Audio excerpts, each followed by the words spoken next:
with us today, as Elaine's just said, Leslie's caught up with some other business today, so she might catch up with us later on. And I know that we've got Catherine and Louise going to talk to us today about a video of feedback that you've had from tenants. I don't know if you want to, just before we do that, I would just say, if you're not speaking, if you could keep yourself on mute, and if you've got any questions, if you can raise your hand if you're able to, or put a message in the message box just to let us know that you've got some questions. And I'll just pass over to Catherine and Louise if you want to. Are you doing this jointly? Yeah, so I'm going to just do a wee introduction, and then Louise is going to talk a little bit about the video and then run it, and then we're going to have just a wee discussion. Can people hear me okay? Yes, that's fine. Great, thank you. Louise, are you going to share screen? Should be just coming.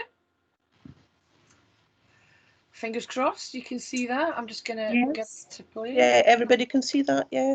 Yeah. Okay, well, that's the first one. There's not loads of slides. It's okay, everybody. You're thinking, oh no, 40 slides. No, it's fine. So I'll just start, Louise, while you're cracking it up. So thanks everybody for giving us this opportunity to talk about some of the things that we've been doing. As I said, Louise is going to go into detail. Today, in our discussion today, we kind of thought we would want to talk almost more about the psychology of communication and you know, the feedback and how we can actually communicate better. So we acknowledge that there's many people out there doing digital engagement, digital comms, far better than SBHA.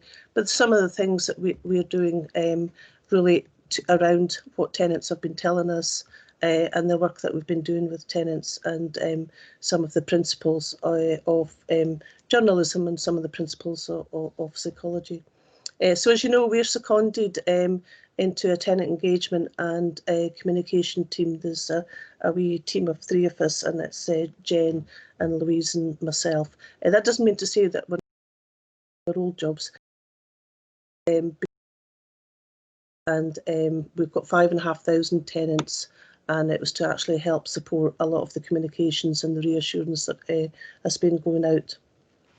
We work closely with our tenant panel, Scottish Borders Tenants Organisation, and they support us with a lot of the comms. So they do a lot of things like working in a joint editorial panel with us, looking at some of the things that we're sending out, and we're expanding that.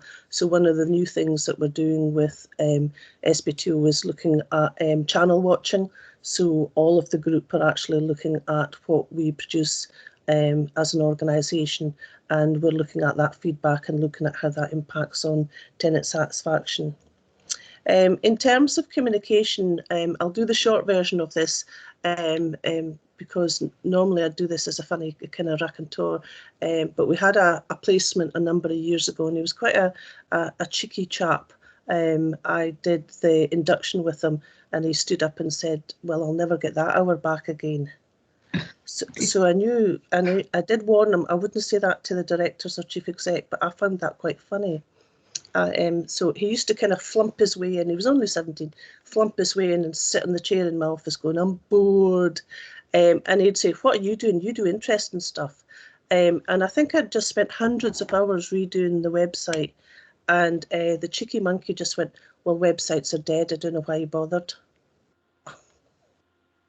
Thought, oh, okay, that's fine. Let's hear it from the font of wisdom then. And what he was trying to communicate to me, because obviously our tenants and the young people, we get these little pearls of wisdom. And what he was trying to communicate to me was, if it's not 120 characters, nobody's going to look at it.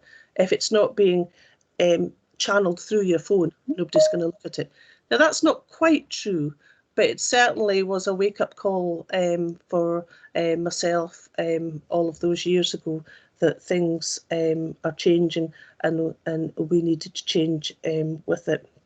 The other thing that when we talk to younger people, because we do focus groups, we did a focus group last year, and what they were saying, because we worried about doing videos and where people are interviewed and whatnot, and what they said, if they were looking for information, they'd look for videos. They'd look for how-to videos, and they would, in terms of, we worried about quality and just thought, oh, well, we're not Spielberg and we've not got the right equipment and we've not got the editing information, editing software. They don't care. They just, none of that matters to them. They would never go to a document. They're just looking for that kind of, so it's almost like that channel approach on YouTube, and they are very much looking for something that's not more than 3 minutes. So once you get that and you think about that, cutting everything down to bite-sized pieces, you're dealing with, in your organisation, with people that are still quite kind of in the past and used to written documents. So for example, we got a health and safety manual and we're told, can you get that round to all the tenants? And it's like an 80-page thing. And we just looked and, well, I laughed and I just kind of, we'll not be doing it that way. But it's about breaking these things down into bits. It's about using different media to do it, whether it's videos or animation, or what we tend to do is kind of brand it as a campaign. So like the rent consultation stuff is running just now, and it's all branded up. That it's a defined period. Because in terms of comms and journalism and any of the advice there is, you have defined periods that, because if you just sort of say, here's our health and safety manual, full stop, it just, nobody's interested. But if you actually brand it up into, you know, work with the fire brigade and them coming and getting that kind of third parties, it makes something that people actually will tune into. And Louise will talk a little bit about that in a second. The availability for IT users, we've got 3/4 of our tenants are IT users. Not all of them use social media though. So we run a dual process where we post out to the non-IT users, and we also have links to the ones that have access. The psychology behind it, remember, is about 80% of things that you send that are visual are remembered compared to the written word. So it's far more powerful communicator. So that's why we like our use of photography, our images, our animation, our infographics, and you'll see much of what we do is very, very visual for that reason. The photography obviously doesn't come cheap, so you need to choose wisely what you're doing and why you want it. So this video relates to BMG research. Like all of you, we do tenant satisfaction surveys. We do one where we have a rolling programme where we get 4 reports a year, and across the 3 years we will survey all 5,500 tenants, or they will have had the opportunity to be surveyed. So that means we get a report every few months. It's about 80 pages long. So we need to then communicate that back out the way.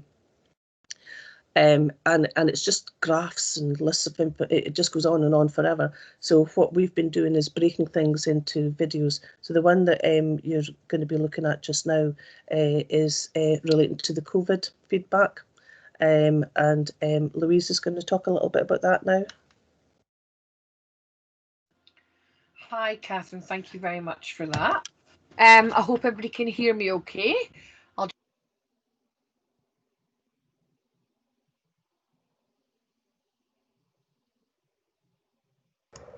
You're on mute now. Somebody keeps muting me. Oh, I don't know who's muting you, but we can't. Somebody keeps muting me. I keep coming off and it goes, somebody's muted you. I'm like, okay, sorry, did I say too much? Sorry, that's okay. Can you hear me now okay? And you can see the screen okay? Yeah. Perfect, thank you. Just to obviously carry on from what Catherine said, we will share the video in a second. I just need to check the audio on it. Some of our recent tenant engagement and campaigns we've been running over the last few months of our pilot. Basically, we have tried to introduce some more visuals. We have tried to use some more channels and introduce new channels. So you can see, obviously, one of the key things that we kind of focused on during lockdown and throughout has been here for you. So we have a hashtag here for you, which was really about support during COVID and beyond COVID, internally with our obviously our neighbourhood housing officers, our welfare calls from our solutions teams and other members of staff. They were the weekly calls that lots of us have all been doing, obviously. Hashtag keeping you safe. This was a campaign that came out of some very small fires that some tenants had, and we decided to make it our something out of nothing, basically, and develop it into a full campaign for a few months, where we had endorsement by Fire Scotland, the Scottish Fire and Rescue Service, and they were sharing it, tweeting it, putting it on their website.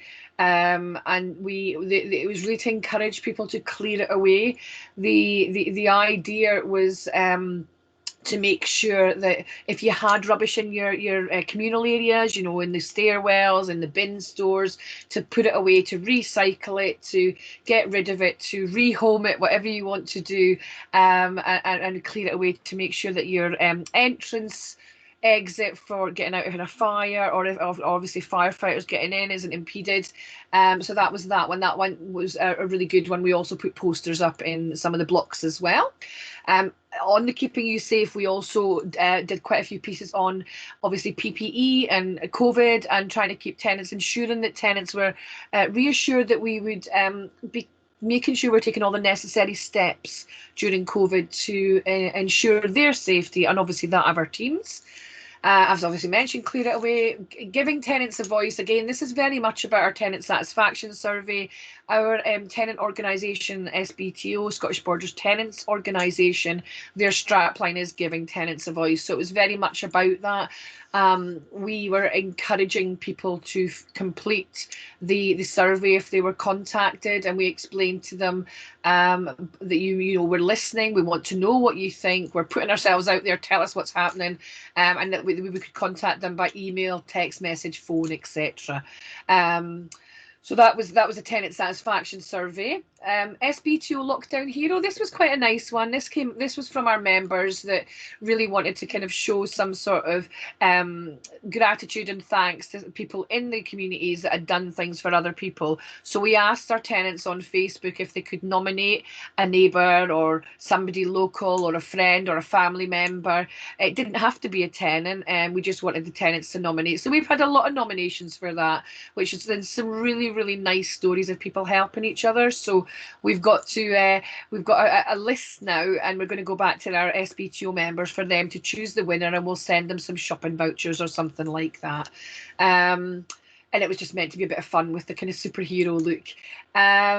Keeping in touch, again, we have a lot of change with tenants, changing mobiles, maybe emails changing. So we, Jen and our team, she produced a really lovely video about, have we got your contact details? Tell us what's happening. You know, we obviously can't keep in touch with people if they don't if they change their number and don't tell us. So it was a campaign to really encourage them to get in touch with us. And what we were doing, obviously, we have the My SBH, well, it's My SBHA. It's an app basically that we have. So we're trying to encourage that use as well, and promoting that at the same time.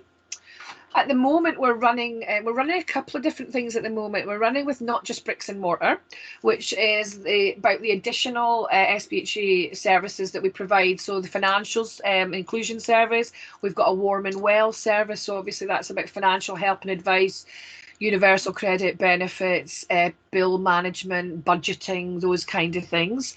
And we also have a bit on energy support services. So we work with Changeworks, but we also have in-house Warm and Well coordinators who work with our teams who can provide energy advice on tariffs and best use, and top tips, basically, which we put in the newsletter and things for the winter edition. Support and Focus Week. This is actually this week, and this is about, you know, do you need to talk? Do you need help? Look after yourself, look after each other. It's all about the be kind, we care kind of aspect. And again, we're high support and health and well-being signposting locally and nationally for our tenants. One of the things we did in the summer is we did this was a really high engagement piece. We did and there's a good reason for that, and I'll explain why. We did a video and online live Q&As with some of our strategic leadership. So we had Ask Alex, which was Alex Burns, our head of property services, and he was talking about repairs and maintenance during COVID and all those issues. So he was asked lots of questions in advance over a week or so via Facebook. That was comments, messages, emails, whatever they came in. And then he answered them by video, and then obviously sat live on the day and took more questions via message or comment. Moving with Michelle, obviously what it says, this was about allocations and housing options for people. And Michelle is one of our basically pre-allocation for tenants, the manager in that department in customer services. So again, she did a very similar piece. And Speak with Sarah, it was about our sort of assets and investment side. Sarah heads up the assets and investment side, and she was talking a lot about our planned maintenance program, and you know where we are in which patch each year and what the plans are, and explaining a little bit about how we check life cycles and work out who's due what. And the spend is, you know, approximately 10 million a year on that program. So it was quite highly talked about. Now they engaged with most of them were about 5,000 reach we got on that, so it was huge. Not all positive, as you can probably imagine. There was lots of, oh, where's my bathroom, and why didn't you come and do this? And it's like, oh, but you know, we put ourselves out there. And I spoke to Julia, our chief exec, and she said, you know what, we want to know if there's a problem. There's no point in hiding away from it. If they tell us, they publicly told us in some instances. What we then asked for them to do is to private message us so we could take it offline, and then we worked through every single inquiry over all of that, and that was a 2-month period, and made sure that everybody was happy, and we haven't had any negative feedback. We've had some really positive feedback, so it's a good way to engage. So as you can see, we do lots of different bits and pieces. Louise, can I just come in? Yeah. I think the psychology behind that is very interesting. If you asked any of these leaders to run a seminar or a session on their service, you know, in a village hall or whatnot, you know, like the roadshows that do, because we normally do a range of roadshows, there's no problem at all. But ask them to do it on Facebook on a video, then there was a whole different set of challenges and a whole different set of anxieties around that. So everybody needed quite a lot of encouragement and support, and the amount of feedback that you get is quite a tsunami of feedback. But we feel it's worth it, even though I think people found it quite challenging at first. We're trying to explain and work with our team. This is just the same as if you did it, you know, on a roadshow. But there's something there that they see differently. So it is about supporting that. So we will do that again shortly in the new year. But I think it's just about everybody learning in that. So that was quite a difficult one for us, but it's one that you're very transparent as an organisation. It's a great one to do. Thanks, Kath. That's a really useful point on the psychology, and also the challenges of changing your method of communication, I think, because, you know, we had to do a lot of coaching with these leaders to help them so they were comfortable with this. It was a first time for them. So yeah, we did have the challenges and we did have issues, but it was very good. So as I said, obviously we've got Facebook, we've just launched Instagram on Scottish Housing Day. We use YouTube for videos to show tenants round properties at the moment, empty properties and ones that are up for letting, because we obviously can't get them in at the moment. So we do videos and share them with tenants. We're on Twitter and LinkedIn as well. So we've got the span across all the social media at the moment, and we're really expanding on that. I'm going to play the video now. So this is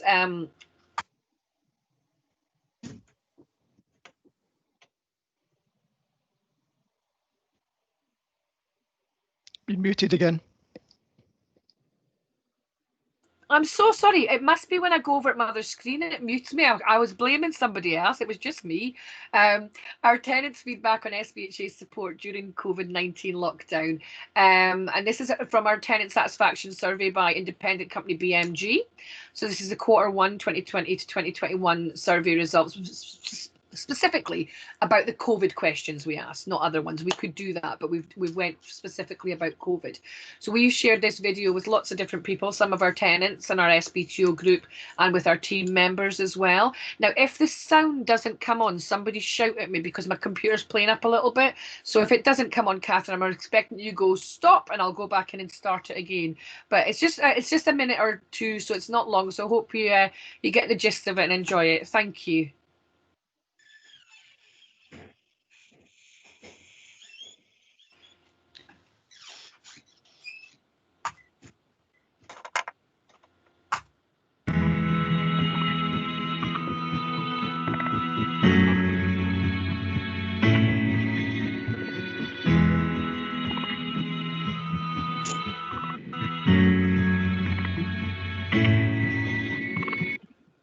Oh, did that just stop my screen when I did that? It's typical.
Thank you. I hope that worked okay. And apologies for the little blip. I changed onto my other screen so I could see you all rather than my double screen. Did you hear that okay? We did, Louise. That was amazing. It's a great piece of work.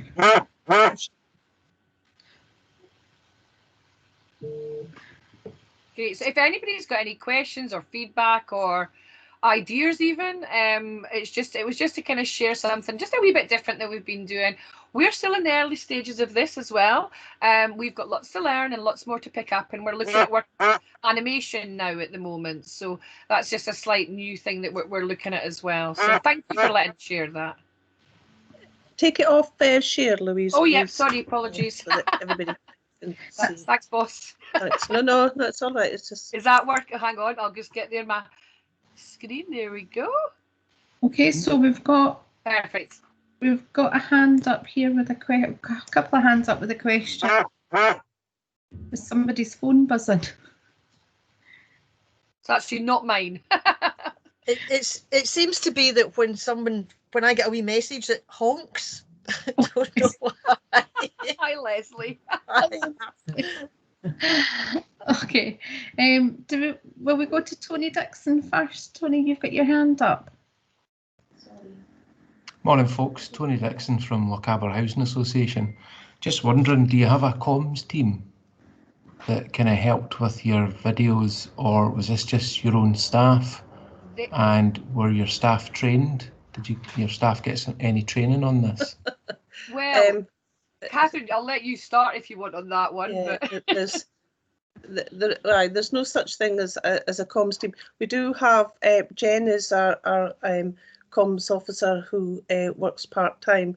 I'm actually the corporate manager, and Louise is the manager that supports the chief executive, and we were just seconded across to support this in terms of the COVID period. So in terms of teams, and that's what I was trying to explain it earlier, that even though for someone like me, I started off work where there was no computers when I first started, and then I had to learn to use a calculator, and then you had to learn to use a computer, and then you had to learn. So what we wanted to share with everybody today is that obviously people like Louise and Jen, because they're youngins, have vastly superior skills in digital skills than people like me, but there's the software out there is so idiot proof that it just means that there's just loads of opportunities, and it's not expensive anymore. Back in the day, you'd maybe use something like Publisher, and it'd just look like a piece of something not very good compared with what a designer would deliver. Whereas that work that Louise has produced and rattled off the rent stuff, there was no designer. Louise just rattled that off. We gave feedback, and she kind of made some changes.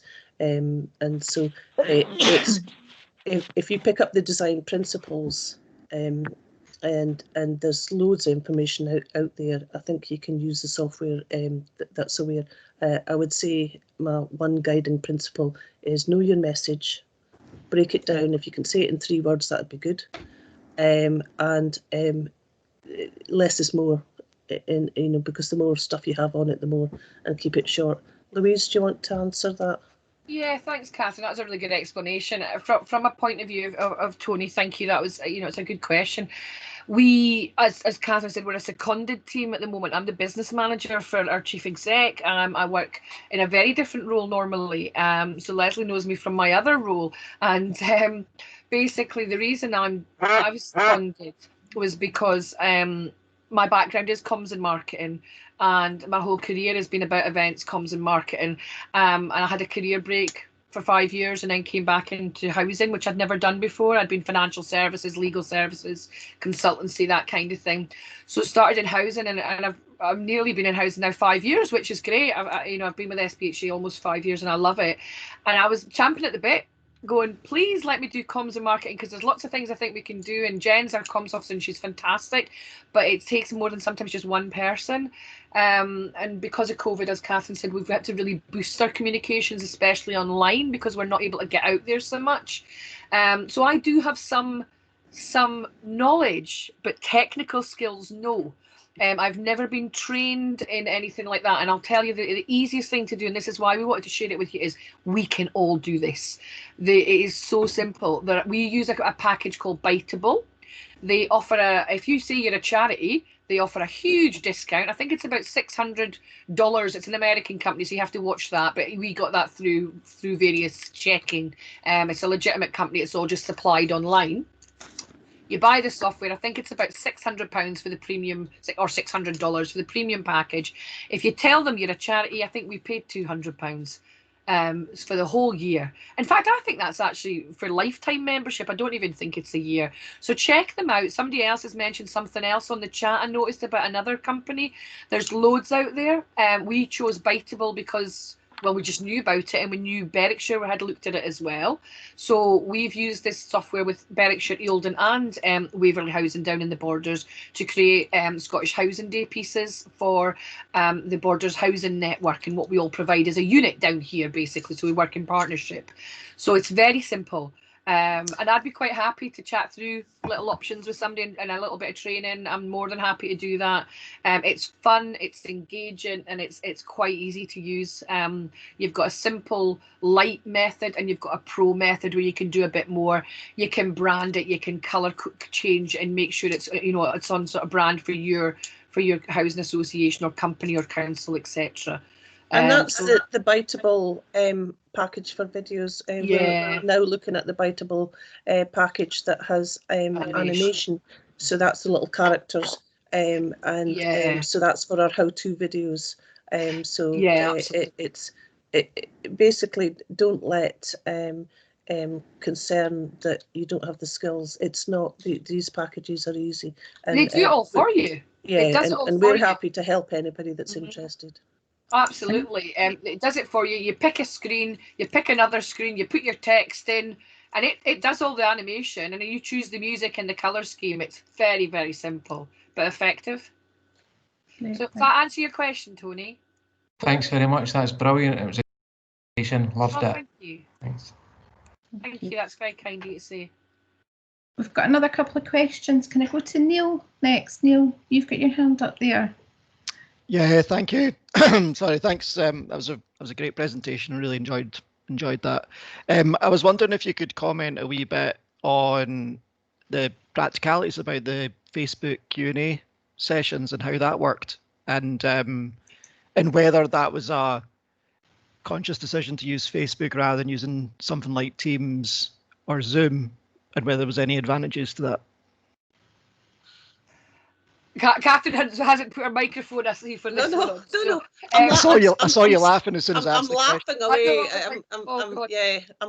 Something so simple where in the summer we said let's do a series of Q&As, and the series got longer, and it turned into a little bit more complex than we realised. Yeah, we did it with Facebook, because we knew we had that demographic of tenants already following us on Facebook. We don't use Zoom in SBHA, and some of our tenants are on Teams with SBHA, so the tenant members are on Teams, and that's so that we can actually share securely. Our IT won't let us use non-secure platforms. So for our tenant organisation, we use that. But for the wider community, that's why we did it on Facebook. Louise, have you got your on mute mind? I just had to cough. I know. Cough. Yeah. Exec team was, we want our senior managers to do, for the service areas, to do live Q&As on Facebook, and we went oh, and I was like no, because going live on Facebook is very tough, and we had enough difficulty persuading managers to do it this way by recording. They didn't even want to really record themselves, so actually we kind of softened it and went back with a proposal to say, this is the first time we've done this. Let's not put ourselves out and be completely shot down. Because that's where people ask questions that are difficult. They become difficult. And when that's live, that is very difficult to manage. We would support that response. But, sometimes we do get negative feedback. I'm sure everybody does sometimes. And we have to be careful. And when we do get it, we manage it very carefully on social media.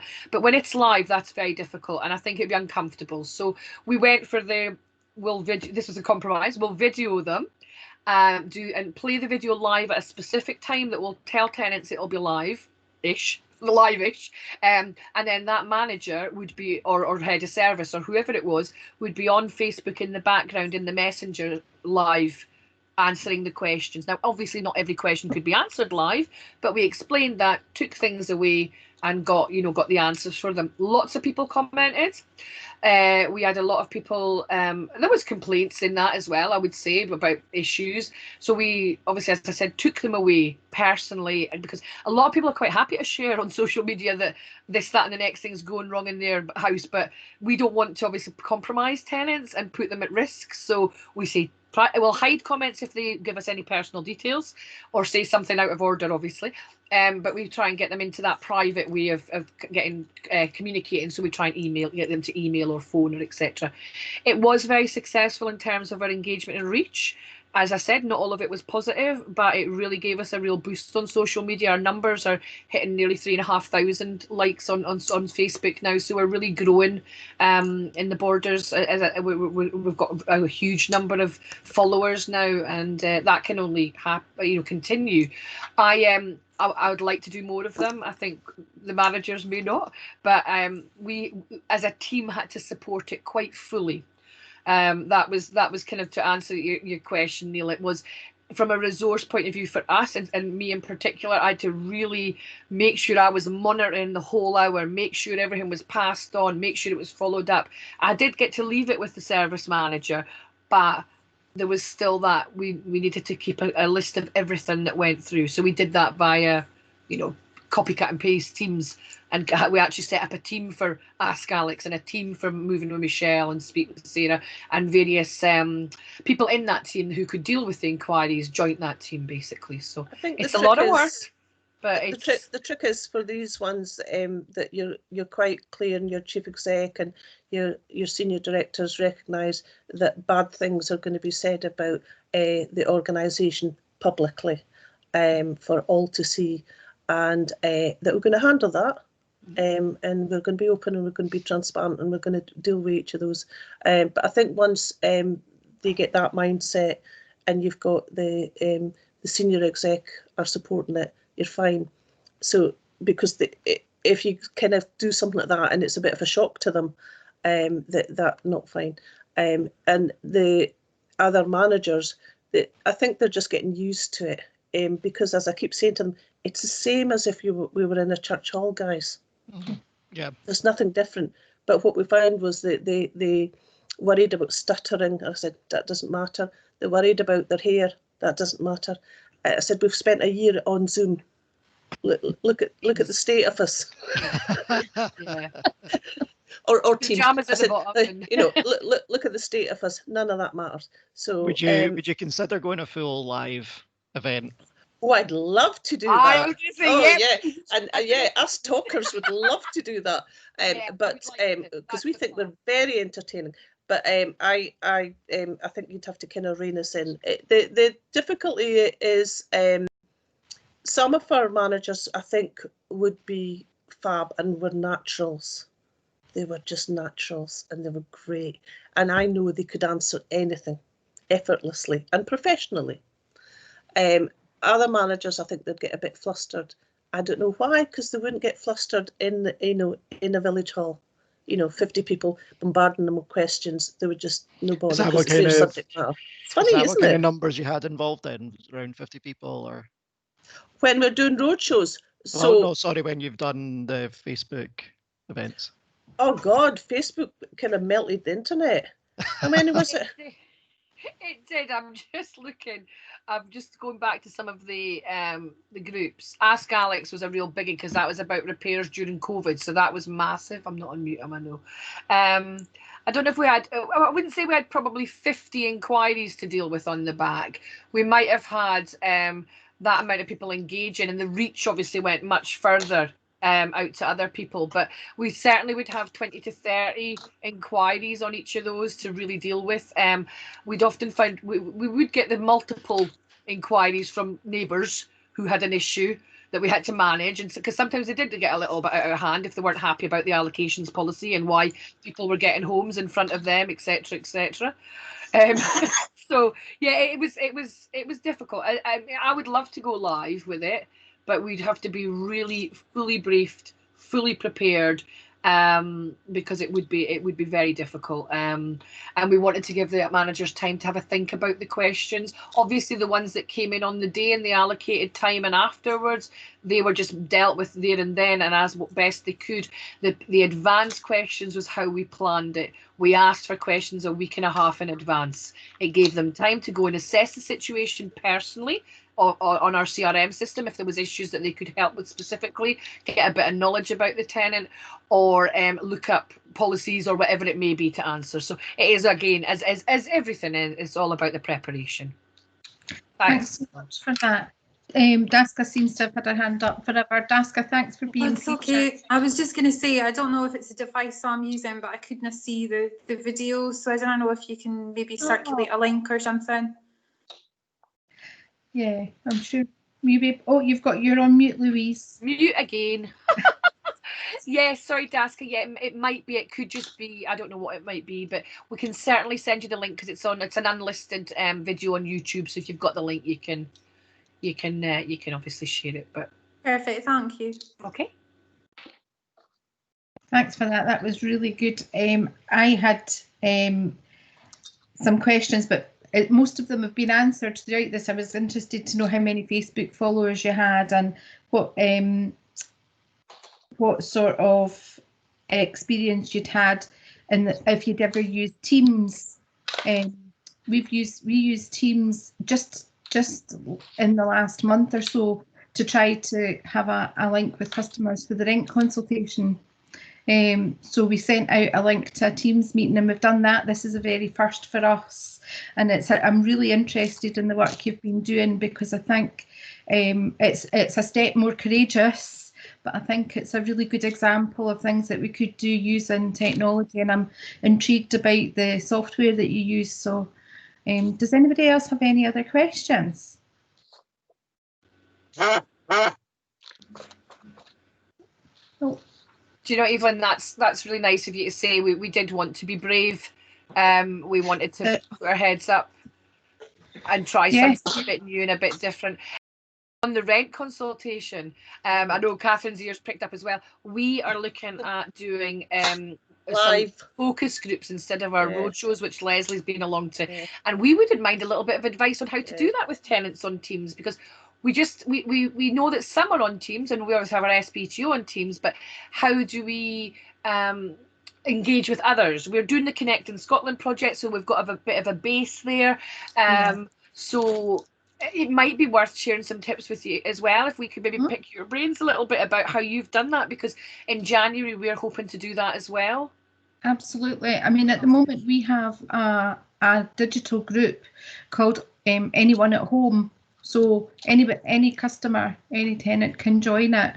And initially we sent it out on Anyone at Home, but then we also sent it to all customers that we had an email address for. And because it was the rent consultation, it's a regulated requirement. It wasn't seen as being any risk to GDPR, because customers have got a right to be consulted. So we basically put it out. We advertised it in our newsletter and the rent consultation newsletter. We did all those sorts of things.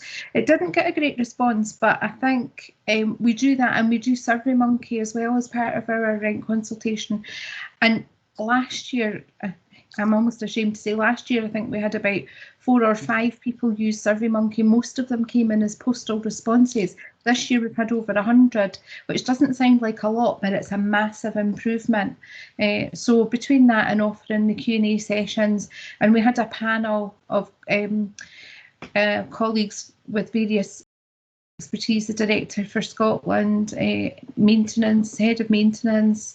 You know, we had, not unlike yourself, we had panels of people available to answer any questions, and we did get some questions that were really good, and it was great to have the panel on hand to answer them. But we did it on Teams. As I said, it wasn't quite as courageous as doing it on social media or doing it live, but yeah, it was actually very good, and I'm really enthusiastic looking at your video today. So thank you so much for sharing that. Oh, that's great. Thank you for letting us. And we just we're really pleased we were asked to do that. So I really appreciate that. And yeah, courageous. I don't think we're even courageous enough to put our rent consultation on Facebook yet. Not yet. Leslie. Jen, is there anything else that you've got to say on rent consultations? I know you've been, Jen's sitting in the background probably, if she's still here, and I don't know if she's. Hi, no, we're just, yeah, we're we're kicking ideas around about how to actually reach as many people as possible with this. Of course, with it in the circumstances, we really want to hear from as many people as possible. So yeah, focus groups, online survey, phone calls, just as many people as we can get to, really. I just wanted to share a bit of a conversation I have been having over the past couple of days, and it wasn't so much about the platform, it was about the information that went out.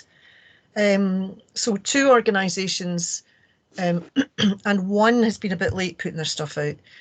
And given it's an election year, so we're talking about a local authority, we're very keen to have a huge explanation of why there could not be a 0% rent rise. And the explanations made it such a dull and huge document that we were advising that they should keep it smart, short, and consult tenants. So the engaged tenants said, oh yeah, you have to explain why you're not putting a 0% rent rise in there, which again, we went back to this giant size rent consultation. So we asked them the really hard question.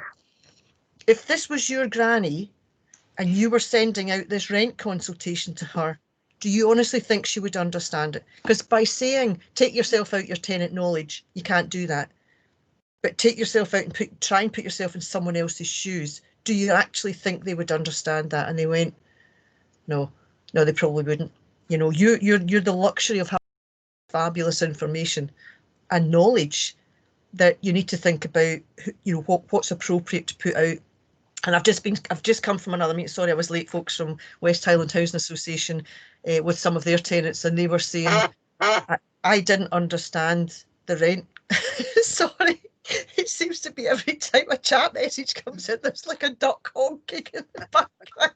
And I don't know if everyone else can hear that, but it certainly put me off. I don't know what's happened. But they were saying that they found the rent consultation information cumbersome and difficult to understand. So they've agreed to work with their landlord to try and come up with something that's easy to understand. Can I just say, I'm Donna Chisholm, I'm from Falkirk Council. We put our rent increase consultation on Facebook. And what it was we basically just put a link to our citizen space, similar to SurveyMonkey, to allow folk to respond to our rent increase consultation online. But some of the comments were actually quite interesting. There was comments like, why didn't we give an option for no in rent increase? There was comments about, was this the right time to increase people's rent? I would probably say that it gave us a good insight as to what people actually thought about the rent increase consultation as a whole at this time during a health crisis. Not very many comments on the layout and the design and things like that. And I think that's probably because we involve our tenants in designing the actual consultation. We run it past our How Your Rent is Spent group, and then we run it past our editorial panel as well for the customer approved logo. But putting it on Facebook definitely gives you an insight. I never for 1 second thought that, I mean, we're lucky we work for a local authority. We're not furloughed. We're 100% wage. Nobody is struggling in my work circle. But some of the comments were quite heartbreaking, and it was like, we can't afford a rent increase. Although we've said we understand it, we can't afford it. And there was a few comments about not having the option not to have a rent increase, which I thought was quite interesting.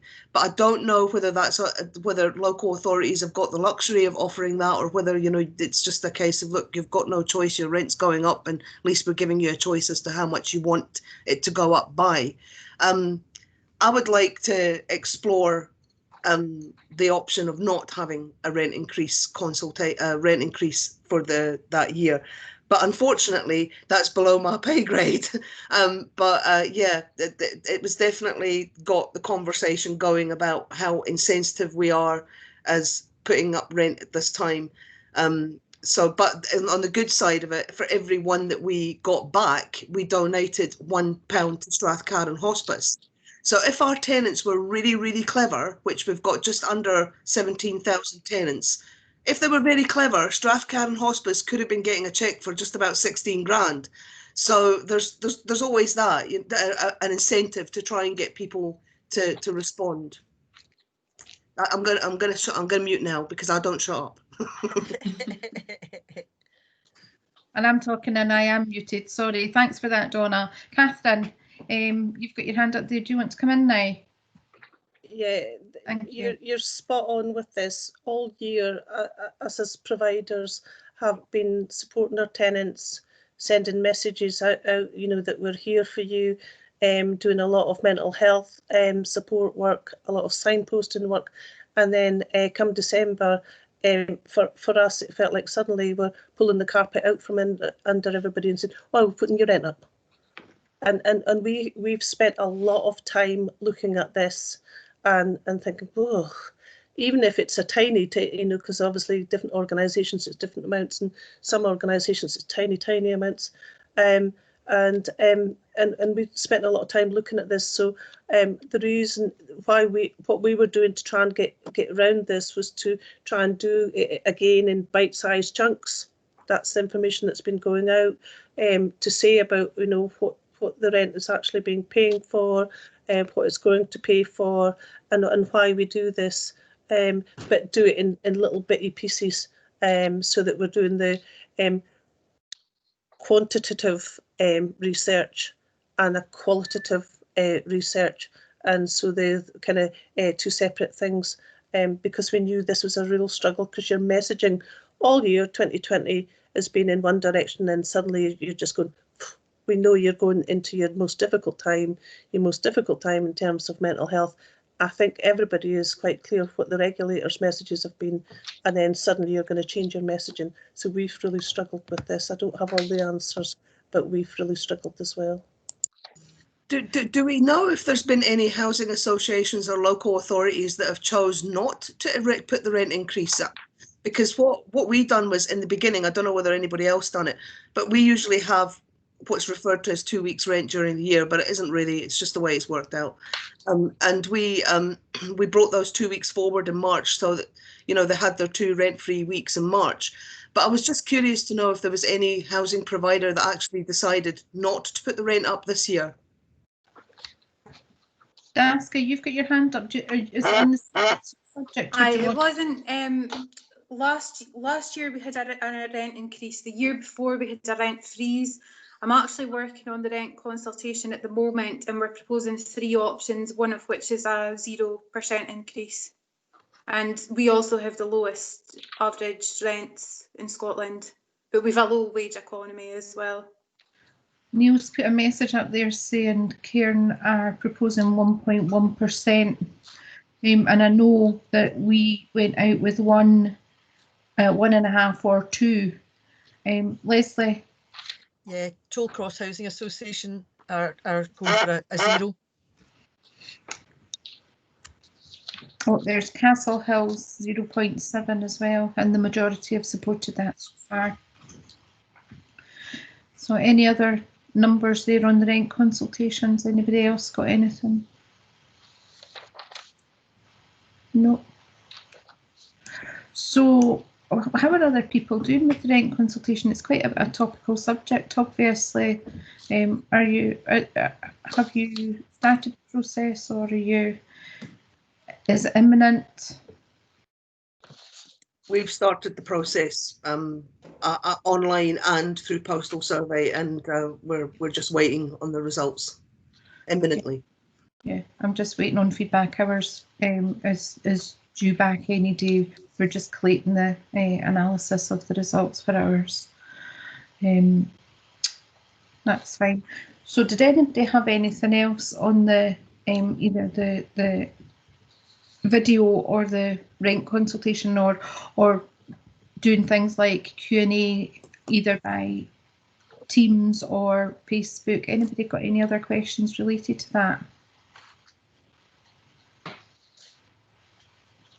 I came in a bit late, so I'm not sure where we're at, but what I'd like to tell you is that we've got a Tenant Talk magazine, and we've got an editorial panel made up of tenants, and we had our first Teams meeting on Tuesday.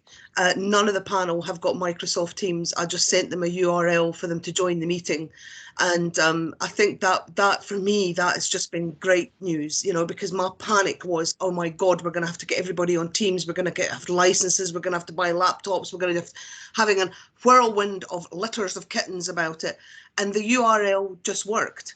And yeah, it worked for them, and they were they were so surprised at how easy it was. So that's how we're going to go, because we're quite similar, Louise. We're not allowed to use Zoom unless it's informal, and let's face it, you know, for data protection reasons, these meetings can sometimes mention names and addresses and all this kind of stuff. So we're erring on the side of caution, and we're not using Zoom. We're not using WhatsApp. We're going to be using Teams, and I've been quite sneaky actually, and I've asked one of our tenants to start up a closed Facebook page for tenant participation. So she's the admin for it, because I couldn't do it. You know, with all the bureaucracy and red tape and all the rest of it, it was just quicker for the tenant to do it. So she started up a closed group for tenant participation. Right now, we're only inviting our registered tenants groups, but with a view to get all our housing volunteers into this one, get them talking to each other, and possibly do a live Q&A in the closed group. But that's for months in the future. We've just got over that one hurdle. We've got a few more other hurdles to get over, but I'm really, really, really pleased that we got them all on Teams yesterday or during the week. I was so excited to see them all. I don't even think we even took care of any business. It was just a case of, oh goodness, look at your hair, look at your background, look at your pets, all that kind of stuff, because they haven't spoke to each other either. Do you know? They haven't seen each other either. So it was just one of the, and I thought that worked for us because we had that informal kind of giggly session first before we get down to business. But they're confident in conducting that business now because I've sold my confidence to them. But, you know, it's all not always a glowing confidence. I've got to sell it and sometimes make it up, but you know, it's there. And I think because I've been confident, they've kind of followed suit. I think you're right. I've got my Viewpoint team on Teams now, and we had a bit of a sort of catch-up session. I sent them a little invite just to try it out, and it's amazing how quickly their confidence grows. And now they know how to use all the, you know, all the tools on it, and they're able to present, and we're connecting people in by telephone who don't have digital devices, and you know, there's all sorts of options there. So once you get started, it opens a whole new world for them. And as I was saying to somebody the other day, I think even beyond COVID, it has its place, because even when we get back to face-to-face meetings, there'll be some of our tenants who can't come along to meetings but want to be part of the agenda, have a particular area that they want to be part of, and you can video them into the meeting, you know, put them on Teams and bring them into the meeting to do the bit they want to do, or they can do, or the bit they really want to hear about. And then you know, somebody has a physical disability, they've fallen and broken their leg and no longer get to where they want to be. So there's lots of other uses for it out with, you know, this scenario, but I think it's been a great sort of catalyst for it. Louise, you've got your hand up. Can I get you to come in? I have, and I've almost forgotten what I was going to say. Oh, it was about, sorry. It was, no, it's fine. It was, Donna, it was about your excitement. And you know what? I get that because I got 2 tenants on Monday and one on Tuesday who we've not seen all of COVID. And it was literally like I just met my long lost friend. I was like, oh my God, yes. I was so excited. One of them I'd never actually seen in the flesh before. I didn't even. And we got her on, and she lives in the same town as me, but I don't know her because I'm quite new to this. And I was just so excited, and I think that excitement rubs off on them because they see that it's easy and it's fun. So we've now held SBTO. We've had an informal meeting exactly how you did it. That's what we did as well back in August, because it was just to get them back together and get them meeting. And we sold it like that. And then we had a coffee and catch up in aid of Macmillan and Scottish Housing Day, and that worked really, really well. It was fun games and quizzes and bingo and all that kind of stuff. And then we've had a few formal meetings now, and we've had their first digital AGM as well. Yep. So there's so much to be said actually that we can do digitally. It's amazing. And we have a lady who, she has a disability, she's in a wheelchair, and actually it makes this a lot easier for her to actually attend the meetings because she doesn't have to get in the car and come out. And then we've got others who are missing the food, and I get that because I am, but you know. So yeah, we're now planning Christmas. That's the next stage. How do we make Christmas fun? We've got a lot of outskirt areas, Slamanan, kind of California, Avon Briggs, Shield Hill, and we tend to have our meetings in one venue because it just suits the majority. Yeah. And I think the blend of face-to-face meetings and online meetings is going to maximise tenant participation. Absolutely. Hopefully to the point where we need more resources to manage it.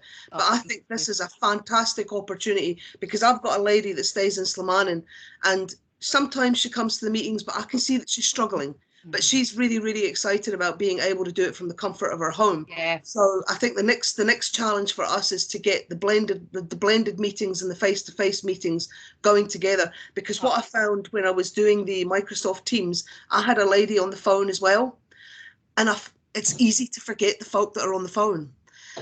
Because they're not sitting beside you. So I had to keep reminding myself to encourage her to talk. And then afterwards she'd said to me, Donna, that was just weird. She says, I'm used to hearing one person on the telephone, not 10. And I felt a wee bit disconnected.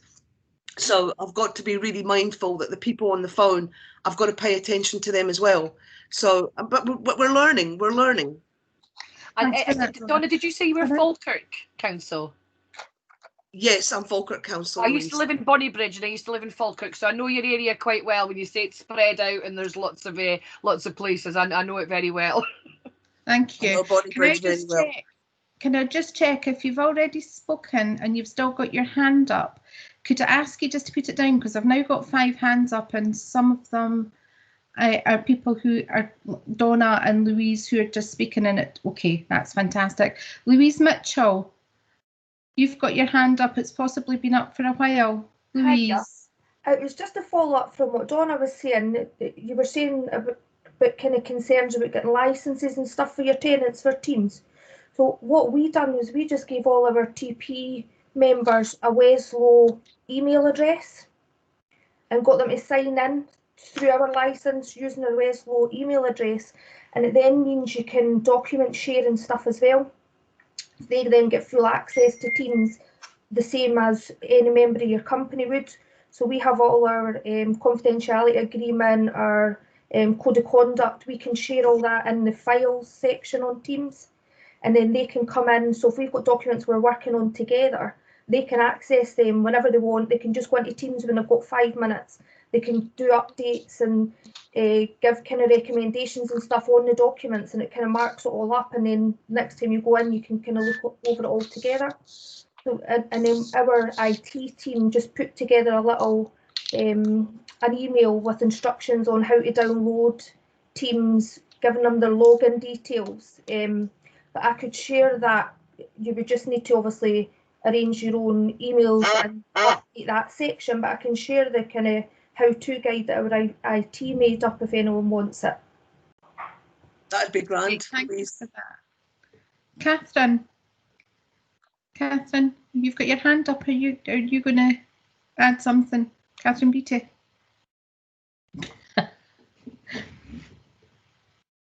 Oh, it's okay. So Carol Hannaford.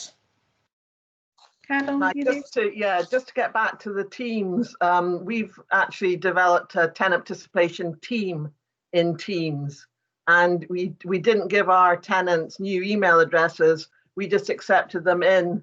Our IT gave permission for them to join the tenant participation team so that we can set up folders. So eventually what I see is each group will have their own folder in Teams. So we didn't have to set up separate email addresses, but it would be quite useful to get the information, Louise, that you've done, the guide. So that would be quite handy. But just to let you know, that can also be done. That's really great. Thank you, Carol. Janice McDonald. Good morning, or good afternoon, I should say. I just wanted to take the opportunity to dip in, and I'll try and dip into other meetings like this. Deaf Scotland's particularly keen on inclusion, and we work predominantly with people who have communication barriers. So I'm really interested in any problems and solutions that people have hit in relation to getting things online and working with people that are affected with deafness or other communication barriers, so that we can try and advise and inform and share all that information. So for example, people that lip read can work on Zoom or Teams in a way that they wouldn't be able to have done teleconferencing. And we've worked out ways to look at the captioning facilities on some of the systems, as well as how things like interpreting, sign language interpreting can be enabled. So just wanted to flag it up that we can give information, but we're also interested in learning. Great point, Janice. Has anyone else had any experience in this area that they could share? If you've not, it's obviously someone's just come in. DC, AbilityNet are able to help with this, Janice. DC. Oh, yeah. I don't know who DC is. Is that you, Donna? Aye, it's me. I just thought I'd put in the chat instead of taking over the social platform. AbilityNet are a I think they're a voluntary organisation, and what they do is it's targeted to get older folk online. But when I spoke to them, they also told me that they're happy to talk through anybody that's got any kind of impairment, speech impediment, hearing impediment, or sight. They said they would be able to help, but I didn't go into too much detail as to how they would be able to help, because we haven't actually come across that challenge yet. But they told me they are in a position to be able to help one-on-one with individuals, and they're outside that local authority, so it's there's no need to be embarrassed or anything like that. Yeah, I understand. They've just recently come in as a member. We're a membership-based organisation. I think predominantly what we're finding is that people with communication barriers are generally underrepresented in most participation processes and systems. So we're keen to try and help people maybe do a wee bit more assertive outreach, or particular work that would identify and engage with people. We've been trying to get a strand of the digital strategy to particularly focus on people with barriers, so that we can get them more routinely included. And in fact, there's some people working on legislation, which would be some sort of inclusive communication act of some sort that would try to help generally change the climate. There's over 1 million people affected by hearing loss in Scotland, and they're not well represented in most things. Exactly, and by virtue of the fact that they're underrepresented, it's a kind of catch-22, isn't it? Because we don't often hear about them or contact them, and therefore we have very little opportunity to be inclusive and connect with them. So it's about, I think it's a kind of chicken and an egg situation. Hannah, have you got your hand up, Hannah? Yeah, I've actually just got a question. We've got one of our tenants who's involved with one of our groups who is blind. So what organisation is it that you work for, Janice? Because I might look you guys up then and see if there's any kind of support there for him. I'll put my email address in the chat. But I work for Deaf Scotland, but we've got people like the Royal Blind and Deaf Blind Scotland that are members as well. So okay, we're a bit like TPAS. We maybe don't have all the answers, but we should know somebody who does. Yeah, that's ideal. That's exactly what I'm looking for. That would be brilliant. Thank you. Thanks for that, Hannah. Has anyone else got any questions or anything they'd like to share with us today? Can I just ask anyone who's had a question, if they've not got another one, if they could put their hand back down, please? Thank you so much. No? No. Leslie, do you want to say anything? Yeah, I just want to say thank you so much for being the hostess with the mostest. And I'm really sorry, I've seen part of the video, so I'll need to go back and look at that again. But it's been a really good, and we've had a couple of comments about it's been the best so far. So thanks for everybody, but and a particular thanks to you, Evelyn, for taking over. We're hoping to do these bi-monthly next year, and I think some of them we've just had kind of chatted and updated, but we'd quite like thematic areas like the presentation from SPHA today. So feel free to volunteer, folks, or feel free to get in touch with some thematic areas. And if anyone in the room today has any ideas for topics or areas that they'd want to present, or ideas for other organisations that they think could present, then please give us a shout. So don't all rush forward.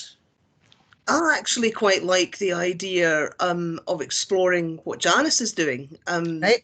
I'd like to hear a little bit more about what organisations are doing to be fully inclusive, especially with the digital stuff. I'd be interested in that. Would you be okay with Janice? Would you come along and do a session in the new year with our folk? Yes, I'm quite happy to try and do something. I mean, we're always trying to find out who's doing stuff, because quite a lot of good practice is done in wee pockets that are hidden. Yeah. And just trying to get people to work with us to share. But I'm very happy to share what we kind of know and what we don't know. Okay, that's great, Janice. Thanks for. We'll maybe get you to do a webinar as well, Janice. Whatever you think, you know me. Yeah. Cheap but not free. I cost a lot of coffee. I know that. So with that, well, thank you. A huge thanks to Evelyn. Huge thanks as always to everybody coming along. And sorry I couldn't be here at the start. And I suppose it is the time of year when I probably won't see most of you now until 2021. So here's hoping for a very Merry Christmas, a merrier New Year. And hopefully we'll all be rolling up our sleeves and getting the vaccine in the new year and get back to. I do miss people so much, but I do recognise that the digital offer is good. And how on earth did we get rid of that honking? It's really put me off. So thanks, Evelyn. Thanks everybody for your contributions. Thank you to SPHA, to Louise and Catherine. It was great. Good session, folks. Very well. Thank you. Thanks, everybody.